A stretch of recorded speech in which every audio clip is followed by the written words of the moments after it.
Hello friends and students, my name is Ritesh Rai from Rai Classes।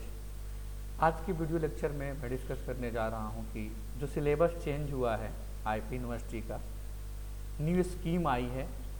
इसके पहले syllabus और syllabus भी change हुआ है और बहुत सारे सब्जेक्ट आपके क्या हुए हैं, अब सिलेबस से आपके हट गए हैं।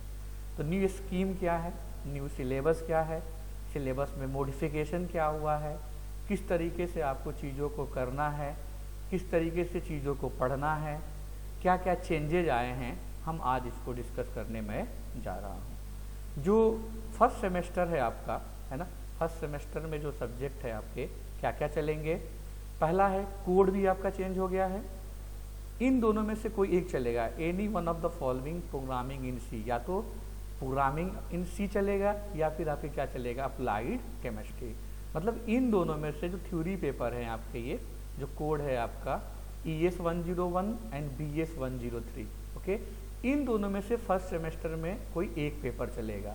देन अप्लाइड फिजिक्स, ये कंपलसरी है, ये आपका चलेगा ही चलेगा, ओके। देन फिर ES 107, ये आपका इलेक्ट्रिकल साइंस है।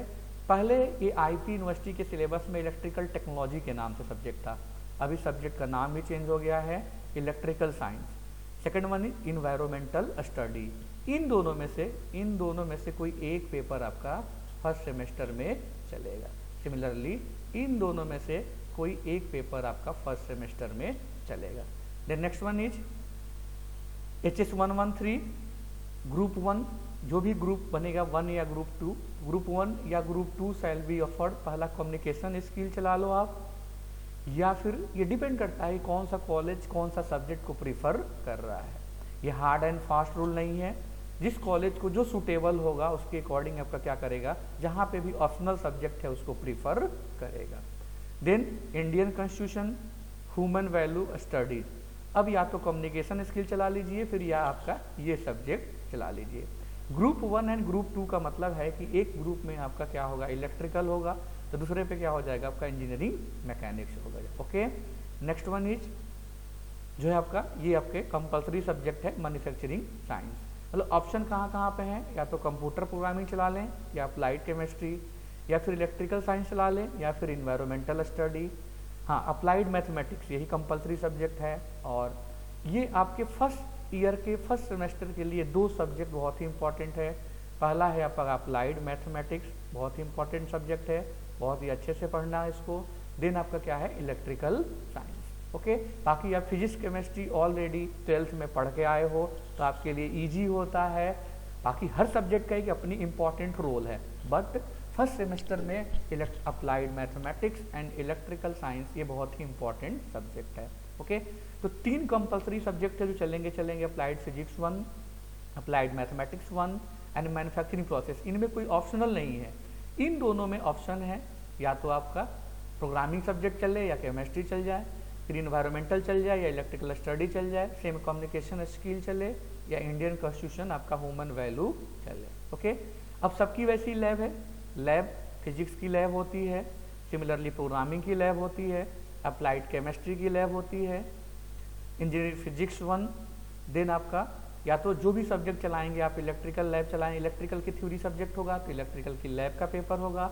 इन्वायरमेंटल स्टडी यदि चलाएंगे तो आप उसके लैब होगा, ओके। डिपेंड करता है कि कौन सा सेमेस्टर में ये सारे सब्जेक्ट पढ़ने हैं आपको, जो ऑप्शनल वाले हैं, या तो फर्स्ट सेमेस्टर में पढ़ोगे आप, या तो फिर आपको सेकेंड सेमेस्टर में पढ़ना होगा। टोटल जो क्रेडिट है आपका 25 है फर्स्ट का। सिमिलरली सेकेंड सेमेस्टर में जाते हैं आप तो सेम वही कॉन्सेप्ट, यदि आपका प्रोग्रामिंग फर्स्ट सेम में चल गया है तो ये आपका केमिस्ट्री जो है वो सेकेंड सेम में चलेगा। यदि ये फर्स्ट सेम में चल गया है तो केमिस्ट्री आपका सेकेंड चलेगा। यदि इलेक्ट्रिकल साइंस फर्स्ट सेम में चल गया है तो इन्वायरमेंटल स्टडी सेकेंड में चलेगा। यदि स्टडी फर्स्ट में चल गया है तो इलेक्ट्रिकल साइंस जो फर्स्ट सेम में चल गया है, अब सेकेंड सेम में आपका नहीं पढ़ना होगा आपको।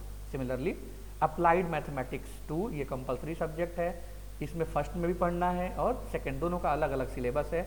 इनके सिलेबस में भी चेंजेस हुआ है, ये अभी हम डिस्कस करेंगे। फिर वही कम्युनिकेशन स्किल, यदि फर्स्ट में चला होगा तो ये सब्जेक्ट चलेंगे, इंडियन कॉन्स्टिट्यूशन। फिर आपका इंजीनियरिंग मैकेनिक्स, ये भी बहुत इंपॉर्टेंट सब्जेक्ट है। सेकेंड सेमेस्टर में इंजीनियरिंग मैथमेटिक्स 2 और इंजीनियरिंग मैकेनिक्स, ये बहुत ही आपका इंपॉर्टेंट सब्जेक्ट है। इसको बहुत ही अच्छे से आपको पढ़ना है। जैसे फर्स्ट सेम में यदि इलेक्ट्रिकल साइंस चला है और आपका मैथमेटिक्स 1 है, सिमिलरली जो सब्जेक्ट चलेगा उसी के कॉरस्पॉन्डिंग आपकी क्या होगी, आपकी लैब होगी। यदि केमिस्ट्री होगा तो अप्लाइड केमिस्ट्री की लैब होगी। सिमिलरली यदि आपका इन्वायरमेंटल स्टडी सब्जेक्ट चलेगा तो इसकी लैब होगी।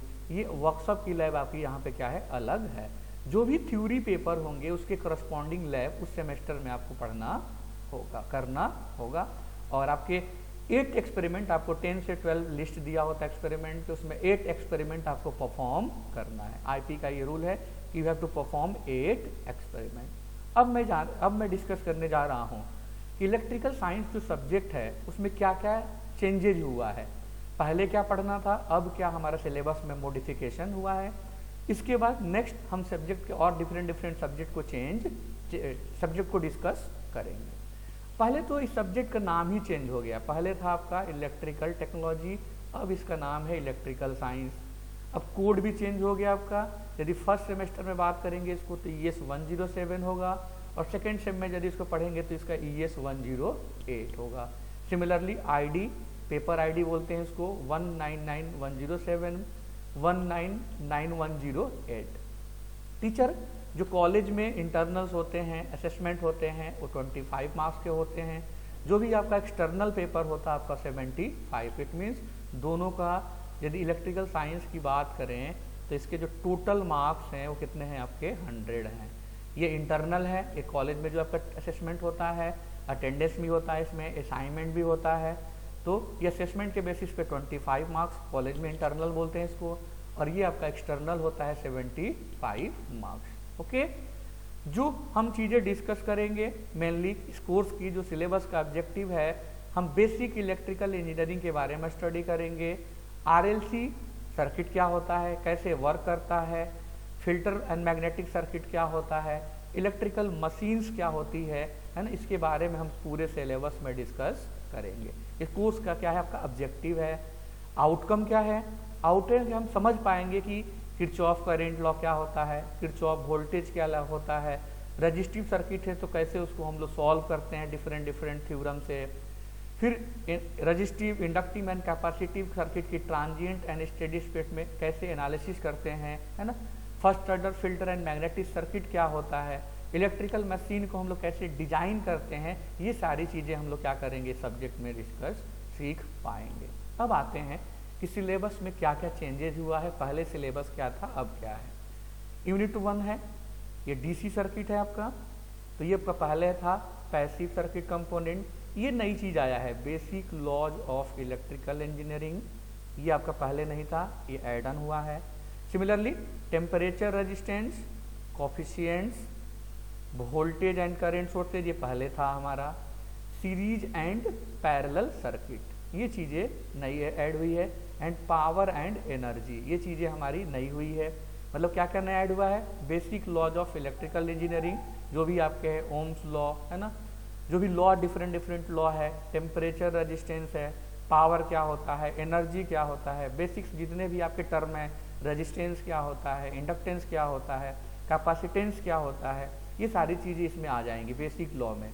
देन एक चीज़ और आया है, time domain analysis of first order RC and LC circuit, ये नई चीज़ें ऐड हुई है, पहले नहीं था सिलेबस में। कौन कौन सा, basic laws of electrical engineering, temperature resistance coefficient, series and parallel circuit, power and energy, then time domain analysis of first order RC and LC circuit. ये जो टॉपिक था पहले कंप्यूटर साइंस में चलता था, सर्किट एंड सिस्टम में, computer science के 3rd semester में ये टॉपिक चलता था, time domain analysis of first order RC and LC circuit. Similarly control system में भी ये टॉपिक पढ़ने को आपको मिलता है। जो फर्स्ट ईयर के आपके इलेक्ट्रिकल साइंस में सब्जेक्ट को, मतलब और फर्स्ट यूनिट को आपको बढ़ा दिया गया है, लेंदी कर दिया गया है। Okay, next one is unit 2।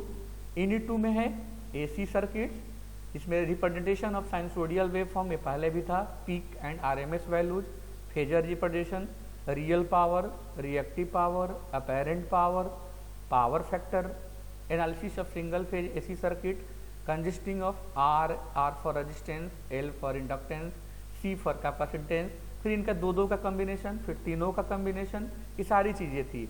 मतलब सेकंड यूनिट में कोई भी चेंजेज नहीं है, मतलब नो चेंज, सेकंड यूनिट में कोई भी चेंजेज नहीं है सिलेबस में।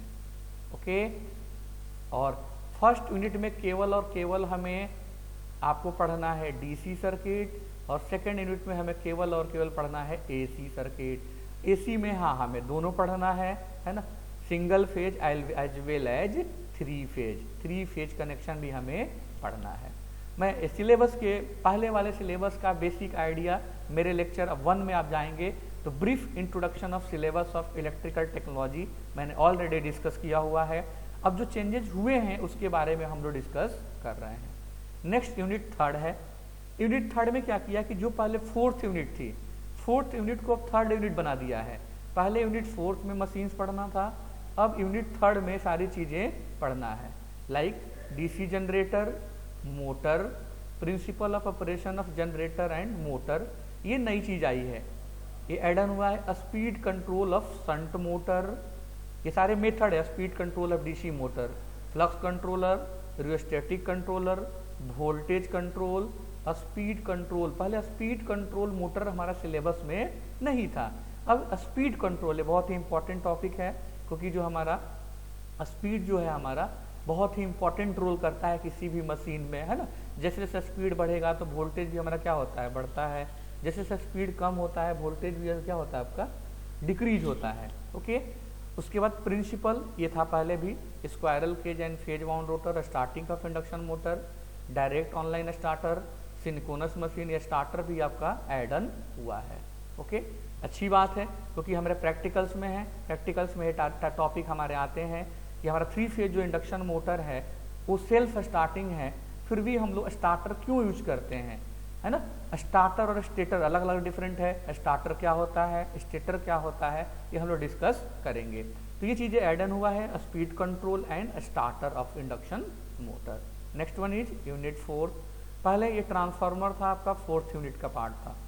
कंस्ट्रक्शन, ये सिलेबस में था, construction, principle operation, equivalent circuit, losses in transformer, regulation, efficiency, auto transformer, ये आपके सिलेबस में नया एड ऑन हुआ है, पहले नहीं था आपका।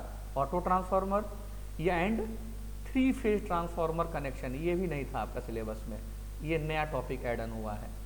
ओके, ये आपका नया एड ऑन हुआ है, पहले वाले इलेक्ट्रिकल टेक्नोलॉजी में नहीं था, ये ऐड हुआ है। अब auto transformer and 3 phase transformer connection, है ना। 3 फेज कनेक्शन जो होते हैं 2 टाइप्स के होते हैं, स्टार डेल्टा, उसी के बेसिस पे 3 फेज ट्रांसफार्मर का कनेक्शन होता है, star star connection, star delta, delta delta, delta star, ये सारी चीज़ें हम लोग डिस्कस करेंगे।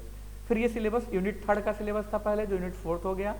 Measuring instruments, electromagnetism, different torque in indicating instrument, there are 3 type of torque, controlling, damping, deflecting. Okay, moving iron instrumentation, construction and principle, attraction and repulsion type, moving coil instrument, permanent magnet type dynamometer and type instruments. Okay, तो ये सारी चीज़ें हमारा क्या है syllabus में discuss. Mathematics में क्या चेंजेज हुआ है, मैथमेटिक्स के सिलेबस में क्या चेंजेज हुए और अदर सिलेबस में क्या चेंजेज हुआ है, नेक्स्ट वीडियो में हम लोग क्या करेंगे लेकर के मैं आऊँगा। मेरे चैनल को लाइक एंड सब्सक्राइब करिए, सो डैट कि आपको सारी वीडियो प्रॉपर आप देख पाए। Okay, thank you.